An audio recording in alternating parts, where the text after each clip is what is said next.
So not every couple is ready to just jump into relationship therapy right out of the gate. With the ideas that we have surrounding therapy, especially in our society, and being generally apprehensive about being open and honest with a somewhat stranger, it may take a little work before a couple is ready to take that leap and schedule an appointment. So how do we get to that point? What are some things to consider before actually going into counseling? Well, here's Alana again to give you a few pieces of advice.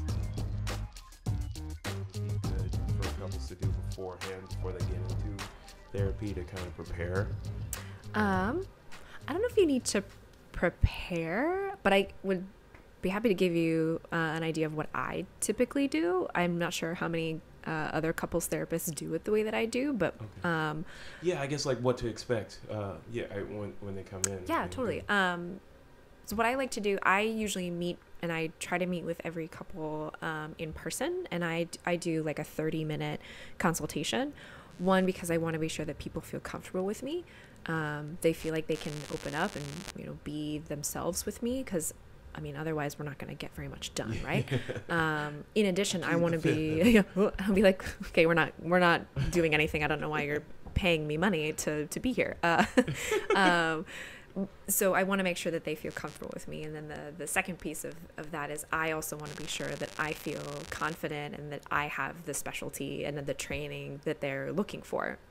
Some couples have come to me with an issue that is just totally outside of my scope of practice, and it would be honestly pretty unethical for me to take them on, even if we did feel really comfortable. I'd be like, really? I'm like, I don't have the ability to help you with that issue, or, it's totally outside of my scope of practice. Like, here's some referrals to some other places. And you can kind of tell that, like, kind of right off the bat in that 30 minutes of be like, okay, this is yeah, I try to ask the relevant questions to their what I would call their presenting problem. So what is it that they're seeking therapy for? And if it's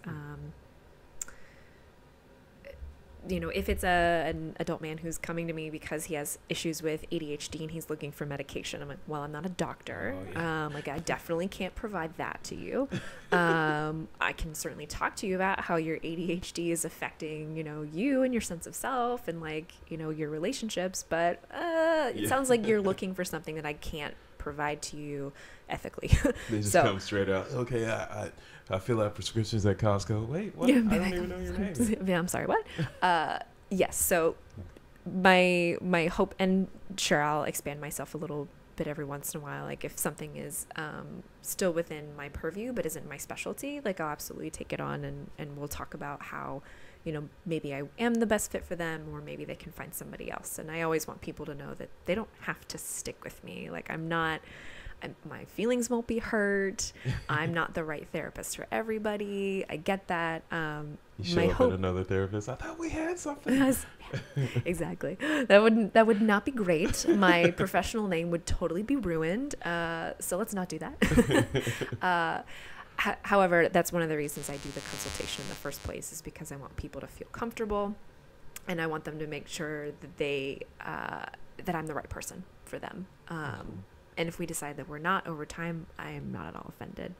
So after the consultation, if we find that everything is kind of aligned, then people come in for their intake, in which I ask them a lot of annoying questions about their family and, their relationship history and the history of the problem. And, when was the time that it was different, or, what is it that you want to be different? How do you want to accomplish our goals together? Have you been to therapy before? What is it that you're hoping to get out of this? Did you have a good experience in therapy beforehand? If you did, go to therapy. So making sure that I get all the right information so that I can be the most useful, and provide a lot of, tailored, therapy and interventions to the people that are coming to see me.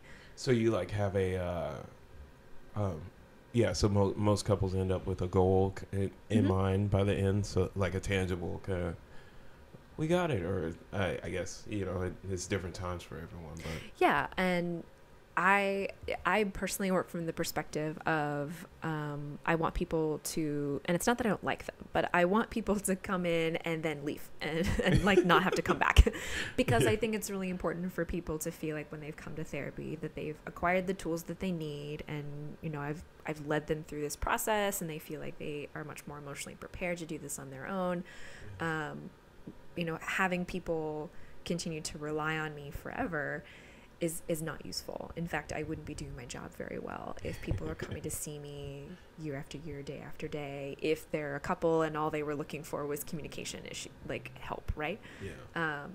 So I come from the perspective of I think it would be really useful for us to, you know, have some mile markers and be working on a progressive goal. And I think too that also determines like how often I meet with a couple. So when I'm starting out, I definitely like to see people like once a week to every other week, because stuff happens in between that time, and I don't want to consistently be playing catch up while I'm also getting all the necessary information to be able to help these people. Yeah, I guess. Yeah, if you wait too long, you're kind of starting over every time. So it does feel like I start over every time. I'm like, all right, so we just spent 30 minutes of a 50-minute session talking about how, like, you had your wedding and all of this stuff happened. I'm like, okay, so that's probably not useful. But as people make progress and they feel like they're on their way towards their goals, then I talk with them about, well, maybe it'd be useful for us to spread our sessions out a little bit more so that you have more time to keep practicing the things that you're doing. You feel like you're standing on your own 2 feet and you don't need to keep coming back to see me and like relying on my help. Cool. My hope is to kind of like, you know, nudge people out of the nest slowly, surely. Take the training wheels off. Absolutely. At the rate that they feel the most comfortable with.